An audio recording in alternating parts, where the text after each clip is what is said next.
to the to our session this afternoon or this morning, depending on where you are. My name is Margaret Fitch. I am in Toronto, and I am going to be your moderator for the session today. I'm absolutely delighted to have Dr. Sandeep Dillon, who is located currently in Vancouver, and she is going to be the presenter for today.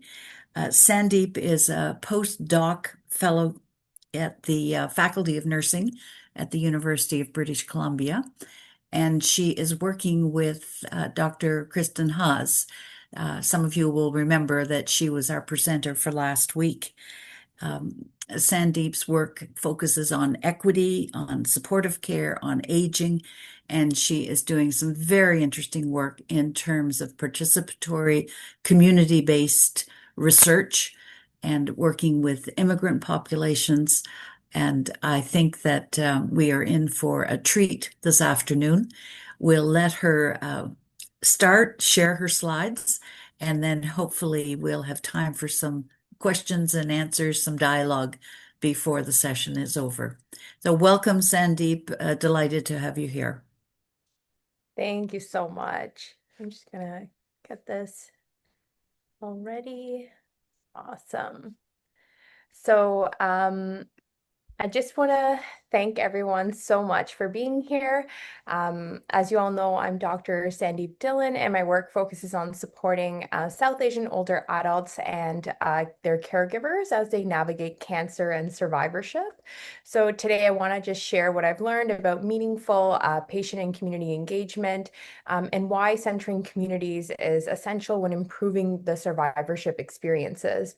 And my main message for today's presentation is really simple, is that research becomes stronger, more relevant, and also more equitable when we build on genuine relationships, and especially when we do it with the people that we hope to serve. So rather than, we want to move beyond just collecting data, then towards working with people, not on people. So for today's presentation, I'm going to cover 4 key areas. First, I'll explain why patient engagement matters, how it improves research quality, the relevance, and the trust between researchers and also communities.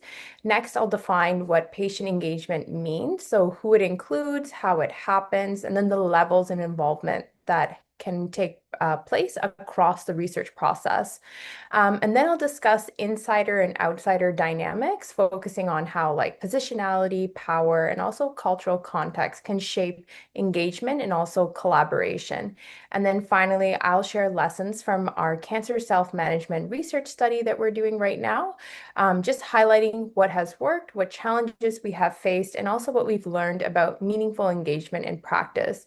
And then hopefully by the end, we'll come to a more deeper understanding about how patient engagement can create more research that's more inclusive, equitable, and also impactful. So patient engagement matters because it changes how research is done and who it serves. So first, it kind of moves beyond that traditional research by shifting on from studying patients about their experiences to working with them as partners. So this leads to research that's more grounded in lived experiences, not just, our academic priorities. And then second, it builds trust and relevance. So when community members or patients are involved from the beginning, the research questions, the methods, and outcomes better reflect what truly matter to the people that are most affected, and also how we can kind of unpack the research that we are focusing on.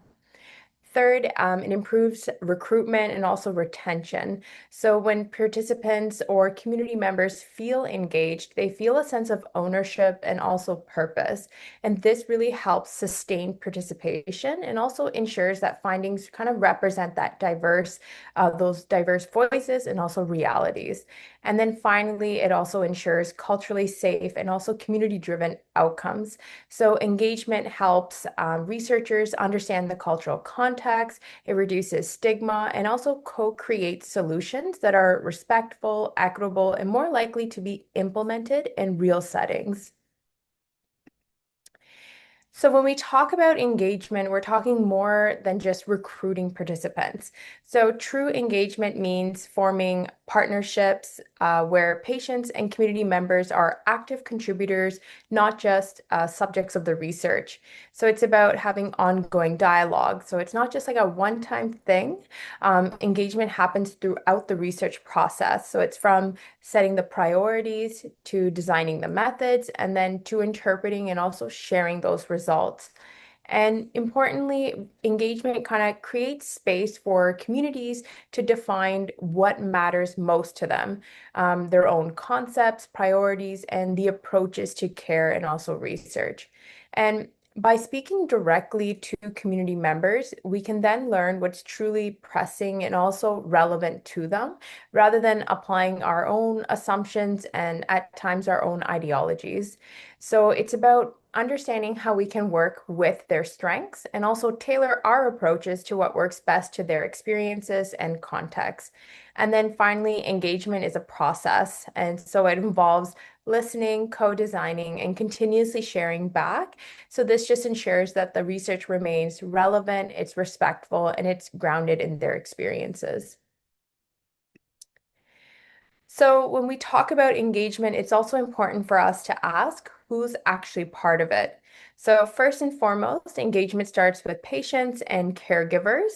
So their lived experiences, they provide that foundation for meaningful research questions, the relevant outcomes, and like the practical insights that researchers alone might miss.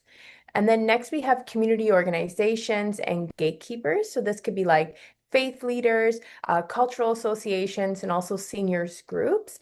And these partners are often trusted voices within the community. So they kind of like help kind of open the doors, they shape the communication, and they ensure that the research feels safe, it's respectful, and it's culturally grounded. And then we also have health and social care providers.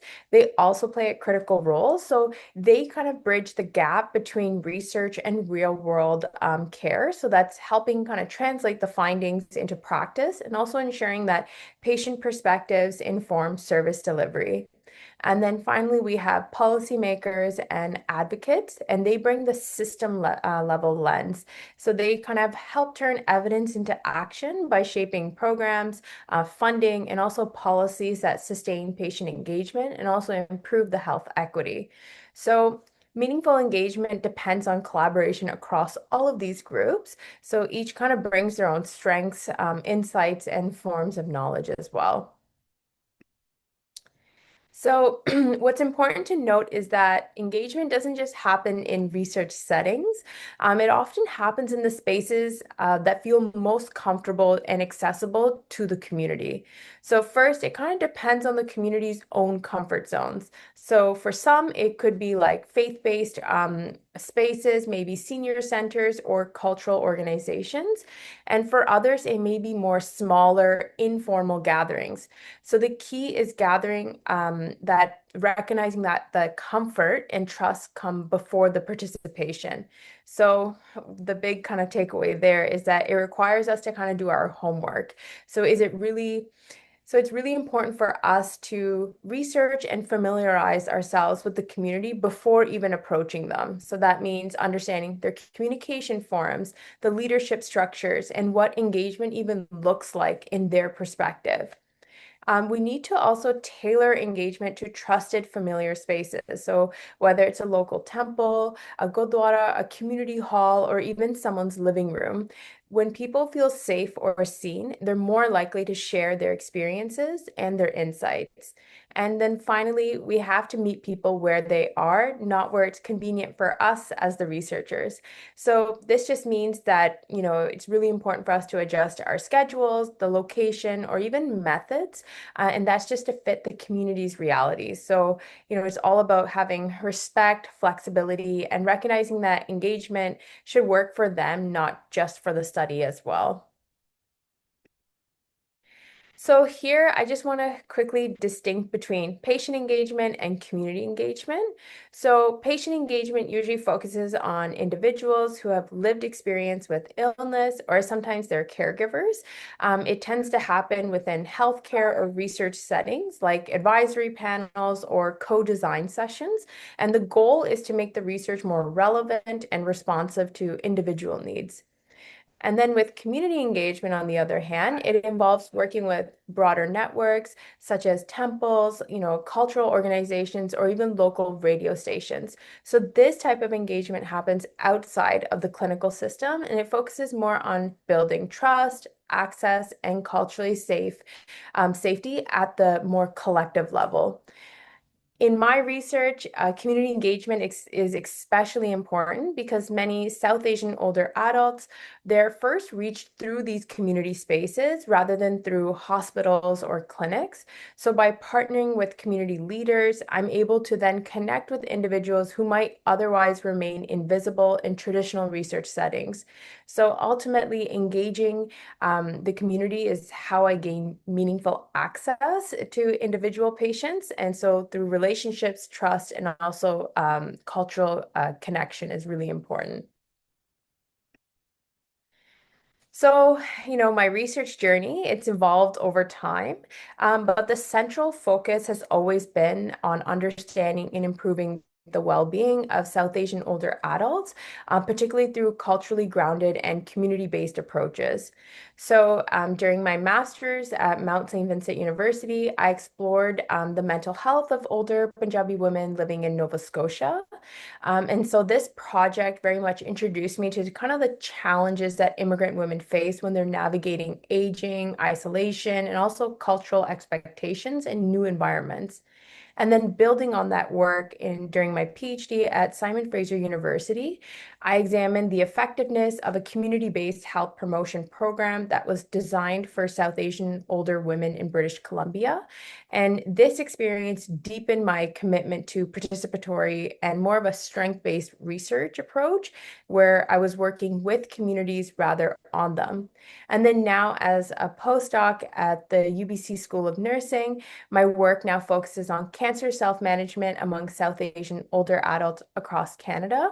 So this project kind of extends my approach to include both patients and caregivers, emphasizing how cultural safety, family involvement, and also our healthcare system navigation shape their experiences to this care. So across each of these three stages, my research has become more increasingly and collaborative and equity driven. So it's grounded in very much community engagement, and it's guided by the voices of those who are affected as well. And then when conducting community engaged research, it's important to reflect on where we stand. So whether we're insiders, outsiders, or, even for myself, somewhere in between. So as an insider, researchers, they share aspects of identity, language, or lived experience with the community. So this can kind of create deeper trust, access, and also understanding of some cultural nuances. And here people may open up more easily because they just feel like you may just get things. But being an insider, it also means that you have to be mindful of some of these assumptions. So to not like overlook these differences within the community or take that shared experience for granted. So, for some that are an outsider, researchers being institutional or having professional backgrounds, this can kind of help provide structure, resources, and also credibility to the work. So, outsiders can sometimes see patterns or systemic barriers that many times the insiders may be too close to even notice. But this role can also come with a lot of challenges, such as, earning that trust and also addressing some of those power imbalances. So both roles have distinct strengths, but the key is not choosing one over the other, but it's also recognizing how to balance and kind of bridge them together. So drawing on, the insider insight while maintaining the outsider reflexivity and also the accountability. So in my work, I often kind of work between both positions. So using my shared cultural background to build connection while also kind of reflecting critically on how my, researcher role kind of shapes the interpretation and also the engagement. So, in my own research, I've experienced what it means to navigate, both roles at the same time. So, for instance, on the insider side, I share, the cultural and the linguistic connections with participants. So, being able to speak Punjabi and Hindi, I have a deep understanding of some of the sociocultural norms that shape communication, some of the gender roles, and family expectations. And this shared identity helps me build trust, comfort, and openness. And a lot of the times, the participants will tell me that you understand what I mean. And, this also does create some challenges for me because I'm kind of in that middle section there, where it shows some of those tensions. Like there's sometimes those blurred boundaries where participants may see me as part of the community rather than a researcher. So this can kind of involve significant like emotional labor at times, especially when listening to stories that feel personally very familiar, and also requires managing a lot of those community expectations. So such as responding to some of the questions or needs that extend beyond the research itself.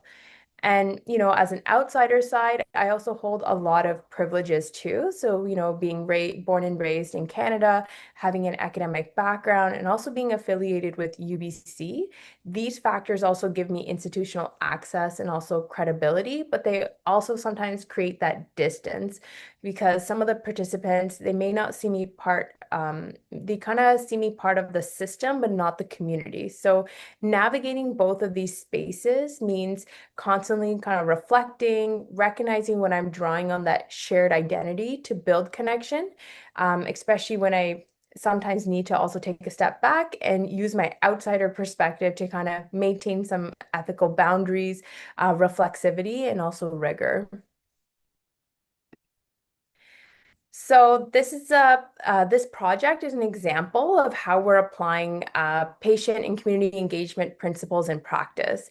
So the objective was to document self-management among South Asian older adults who are living with blood cancer.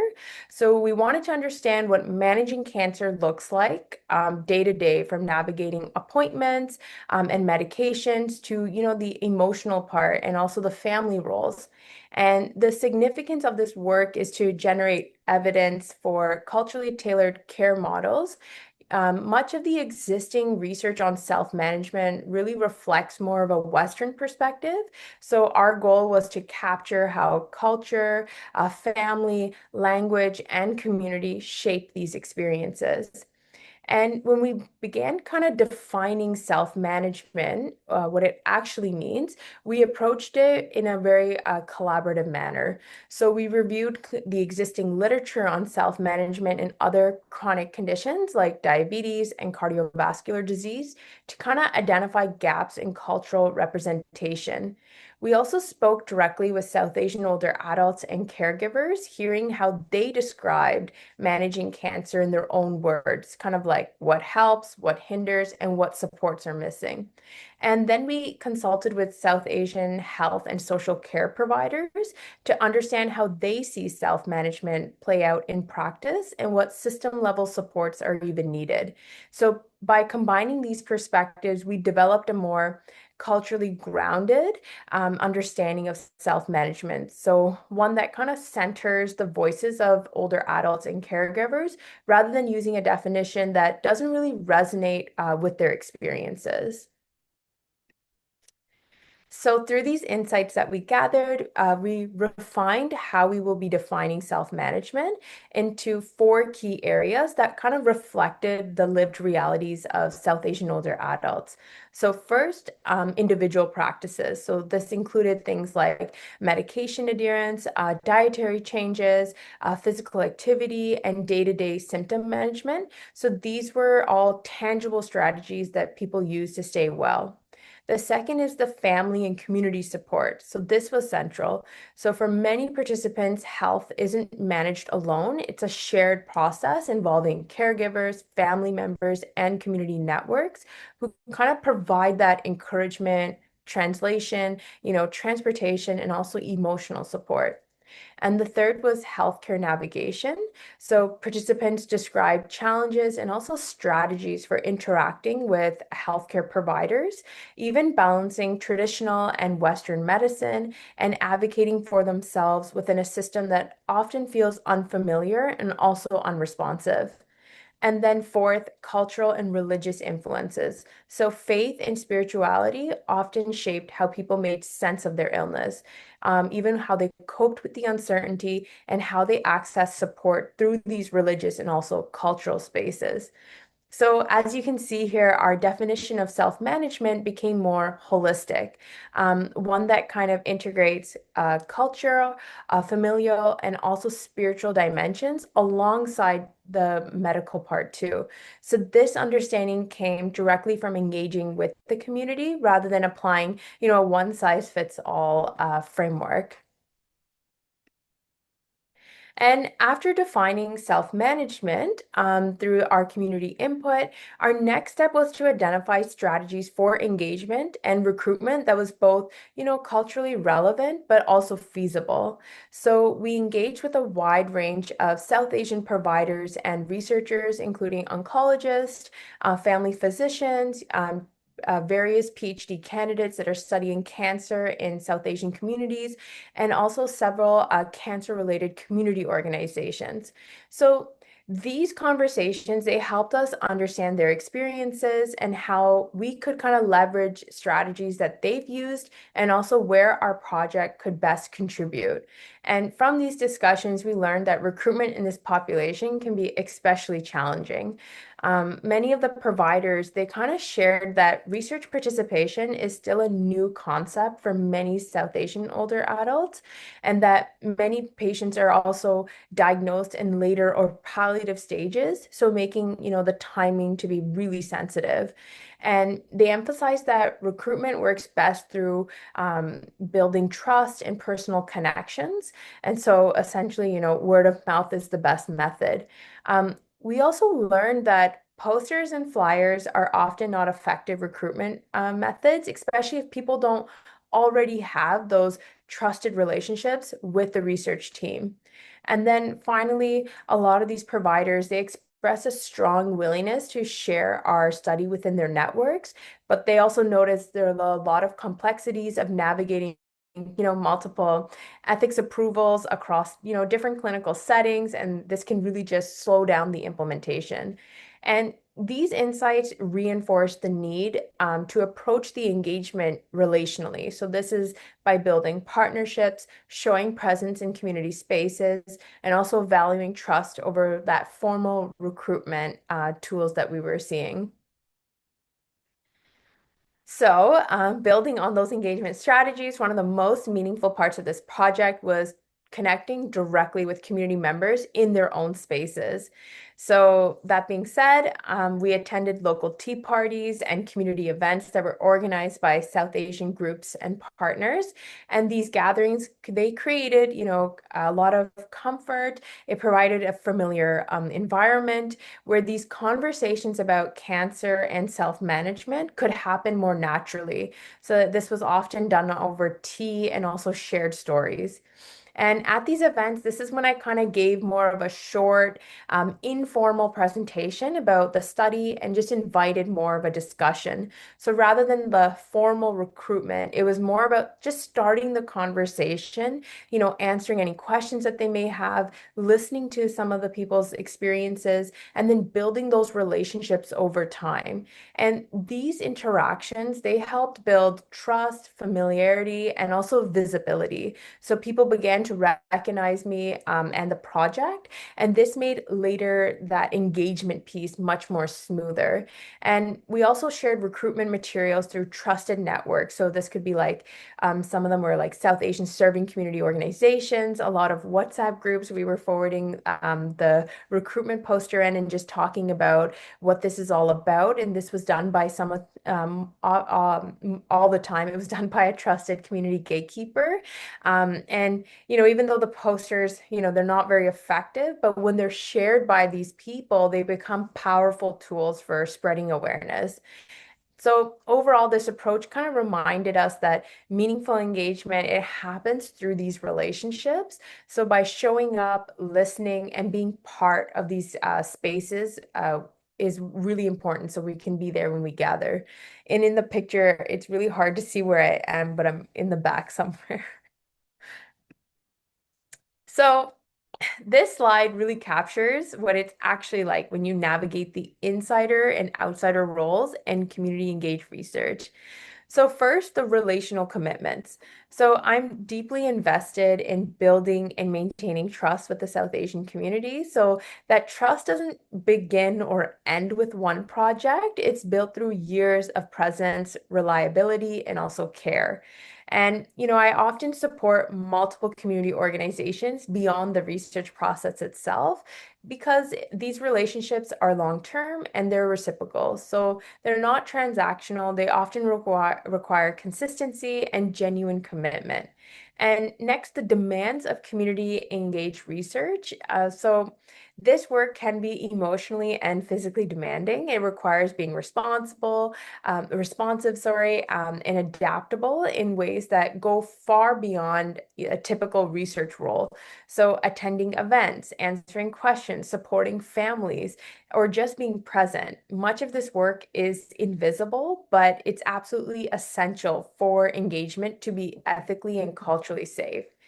And then there's the navigating multiple roles. So I'm constantly kind of shifting between being a researcher, a community member, a cultural insider, and then sometimes an advocate. And these roles often overlap, professionally, personally, and sometimes even emotionally. And it can be challenging to kind of balance because stepping away sometimes from the work doesn't really feel possible.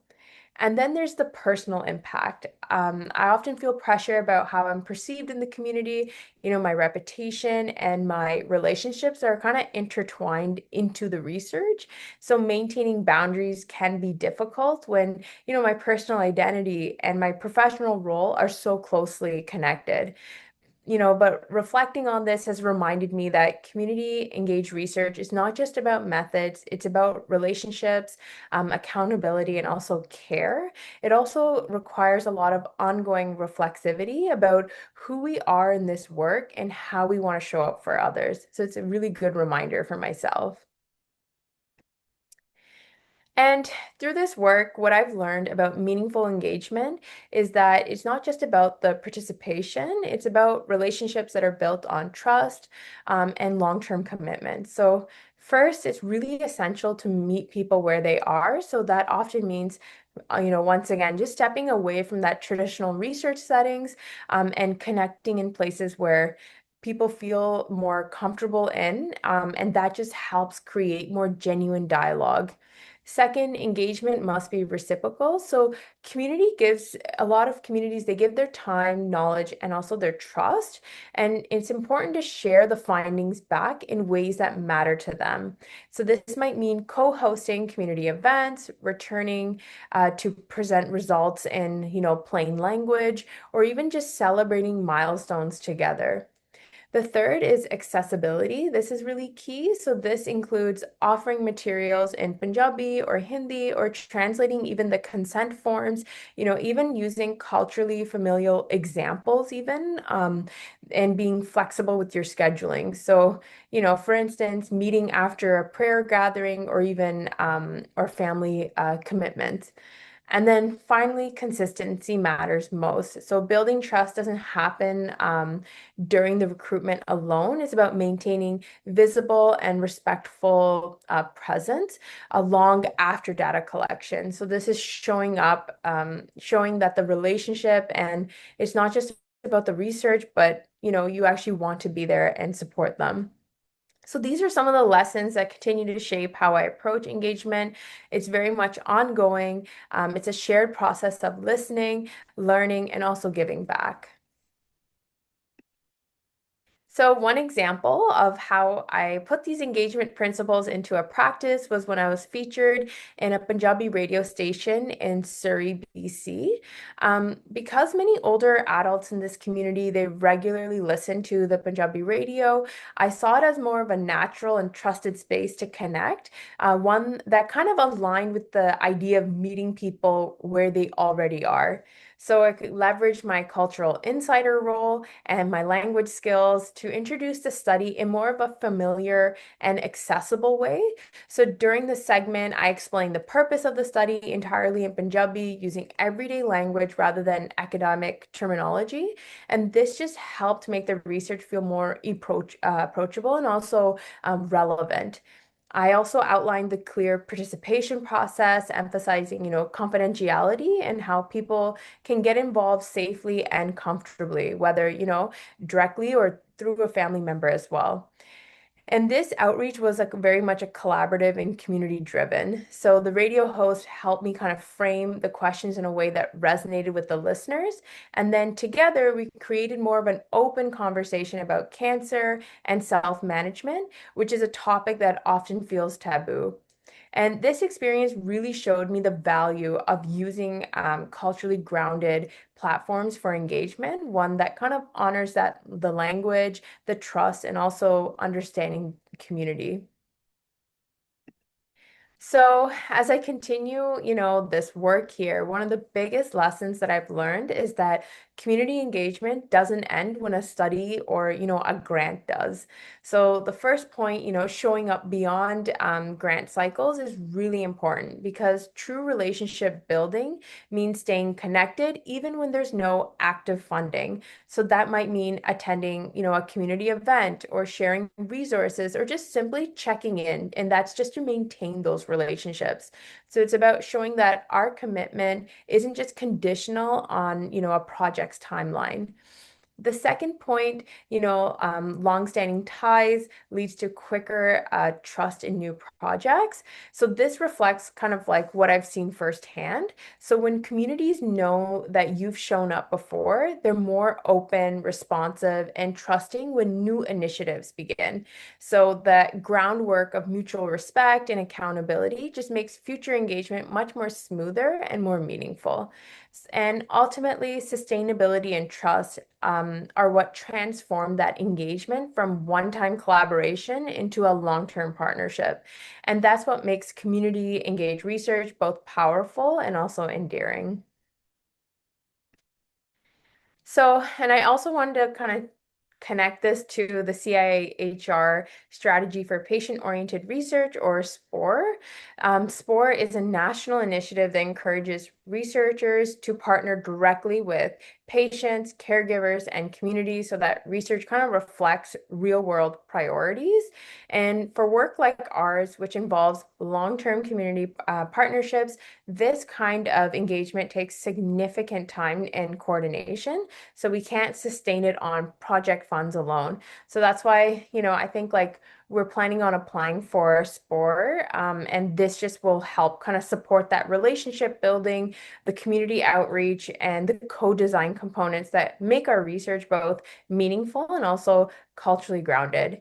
And, having this kind of support really helps maintain the momentum and also ensuring that the voices of South Asian older adults continue to guide our work as well. So to wrap up here, some of the key lessons that I've learned through this work is that first, build trust before recruitment. These relationships need to come first. And when the trust is established, participation follows much more naturally. Second is to be flexible. So this means, offering translated materials, oral consent, and adjusting to timelines to meet people where they are. The third is diverse teams make a bigger impact. So having researchers, providers, and community members with, different types of backgrounds, this helps strengthen the project and also ensures that multiple perspectives are also represented. And then finally, engagement is a long-term commitment. So it doesn't usually end when the project does. So it's just about maintaining that presence, having that respect over time as well. And then as I reflect on this journey, these are my personal takeaways. Relationships come before the research. The success of any project depends on the trust, and that trust is built through presence, listening, and care long before that recruitment begins. The second is reflexivity about insider and outsider role is really essential. So, understanding our own identities shape the engagement, both the privileges and also the tensions. So, this helps kind of keep our work grounded, ethical, and also self-aware. The third is reciprocity and sustainability. So, engagement isn't just about extracting those stories, it's also about giving back. So, sharing those results, co creating solutions, and maintaining relationships beyond the life of a grant. And then finally, just as a reminder, the work is demanding. It takes emotional labor, flexibility, and time, but it's also really rewarding. Patient and community engagement not only helps build trust, but it drives meaningful change. And it really reconnects us as to why we do this work in the first place as well.